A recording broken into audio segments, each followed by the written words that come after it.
Hi everybody. I'm just chopping up some veggies because I'm going to be making some sweet and sour pork tomorrow. I'm doing a recipe. I'm doing a recipe. I'm doing a cooking video because somebody said they want to see my sweet and sour pork recipe, so I'm going to be posting that on my channel. No one's going to watch it, but hopefully the one person who asked for it will. I've got another thought about Chantal's bullcrap why I'm doing mukbangs, other than it's low effort. I want to eat, I like to eat gross disgusting foods, and I want to get paid to do it. There's no other reason than that. Fun bullshit. Nobody enjoys watching it. She enjoys doing them, but nobody enjoys watching them. That's why she does it. She gets paid to sit down and eat a meal she's going to eat anyway.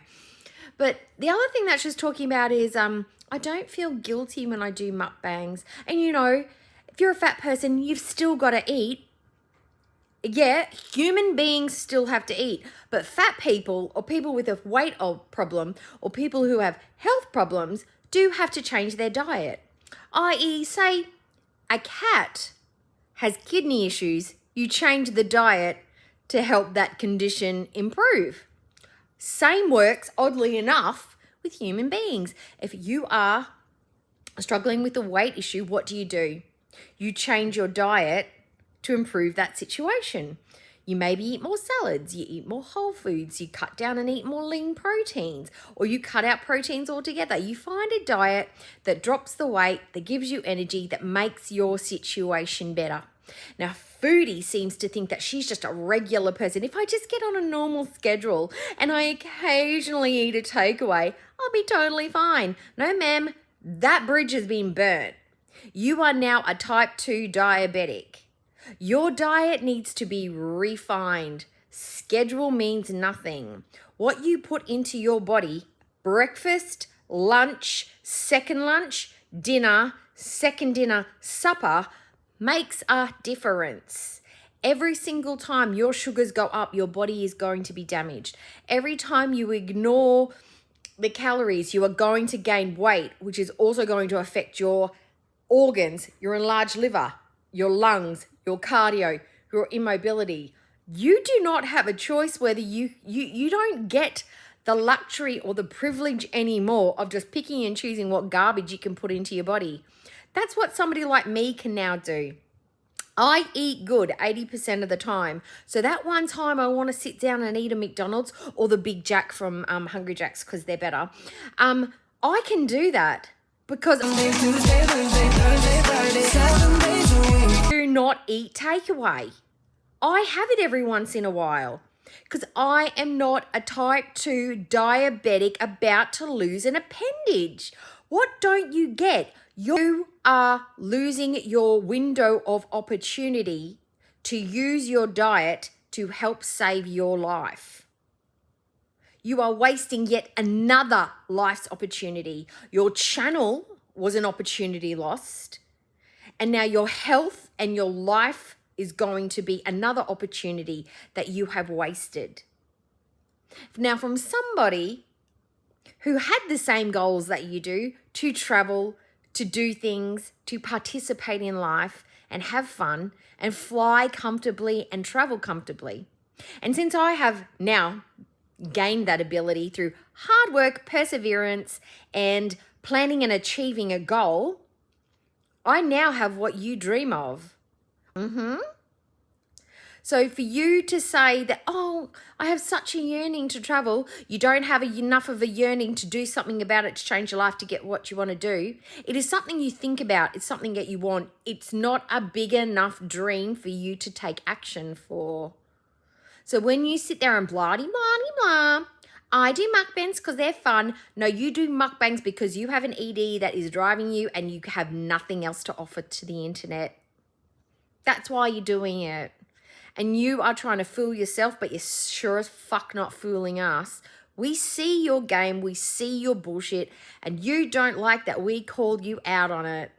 Your family may have given up because you wore them down and wore them out with your tantrums, because addicts throw tantrums and get really gross and hostile when you challenge the addiction. But we are not your family. We are not your best friend. We are not someone you can just push away.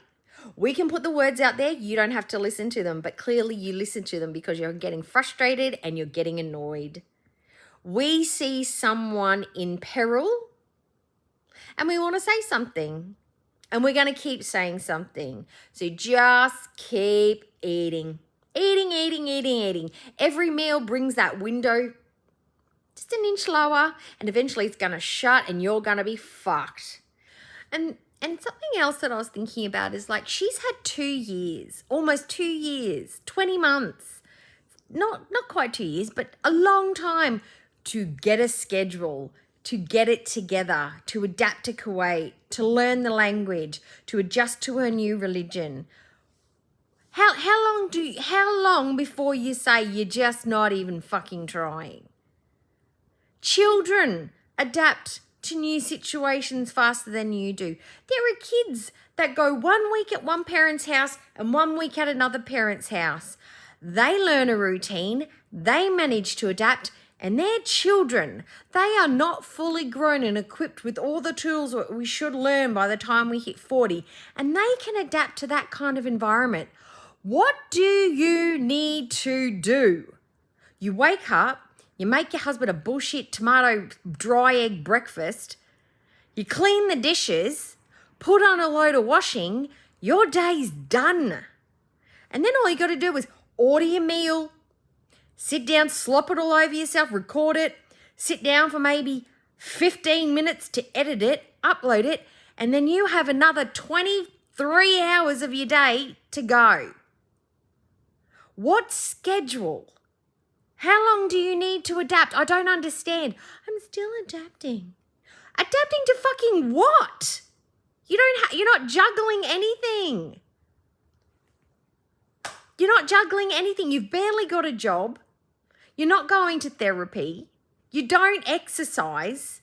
What are you juggling? I don't get it. I don't understand. And nobody is grieving the old foodie.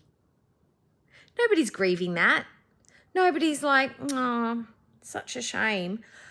What we miss is the not even the authenticity, because a lot of that was just from you being high. What we are missing, and it's less what we're missing, it's what we prefer. We prefer the foodie that doesn't cosplay. We prefer the foodie that doesn't sit up there and just hide everything behind the religion. Oh, you can't judge me. We hate the foodie that just pretends. All of you is pretending. There's no glimmer of authenticity anymore. You know? At least you used to drive around in your car. At least you used to pretend to have dates. At least you used to pretend better. Kuwait is just, and the fact that we can't seem to get away from Salah. Nobody's grieving you. We just don't prefer Kuwait foodie. One is worse than the other. That's it. That's all that it is. Nobody's grieving you. Yep. And I'd just like to say you had 1 shit year out of 40. The other 39 were pretty mundane, benign, and beige. I don't think you can keep blaming it on just 1 shit year. Some of us have fucking shit decades, and we are still trucking along. You had 1 year of misery that was self-inflicted. Shut the fuck up. I don't want to hear you bitching and whinging about your grief, your trauma, your processing. Give me time. You don't have time to give. You are running out. You don't have time to fuck about anymore. We do. We have time to fuck around. We have time to live out our goals. We've got time we don't have to push and travel every 3 months, because we know that in a year's time, we're still going to be mobile. We're still going to be okay. Our livers and our hearts aren't going to give out. We've still got 2 or 3 years to save up and take that massive 6-week holiday to Europe, because we can do a 6-week tour, walking tour around Europe. We just got to save up the money to go, you know? We don't have feeders on the side willing to give us a couple of $100 to sit there and drop mayo down our face and groan like someone's twiddling our clit. We don't have that. We have to earn the money for our trips. We have to save up and put it aside. But yes, we will walk every day during that 6-week European trip. We'll go up all the stairs. We'll climb all the hills. We'll eat all the cheese, all the breads, ride on all the boats, step up all the massive 3-inch curbs. You know, we can take that trip. We don't just have to fly back and forth from one country to another to sit inside 4 walls just waiting it out so we can get our visa renewed, so we can run back to our cheating husband, stop him from cheating on us again. Your traveling is not the same as our traveling. That's all I'm going to say.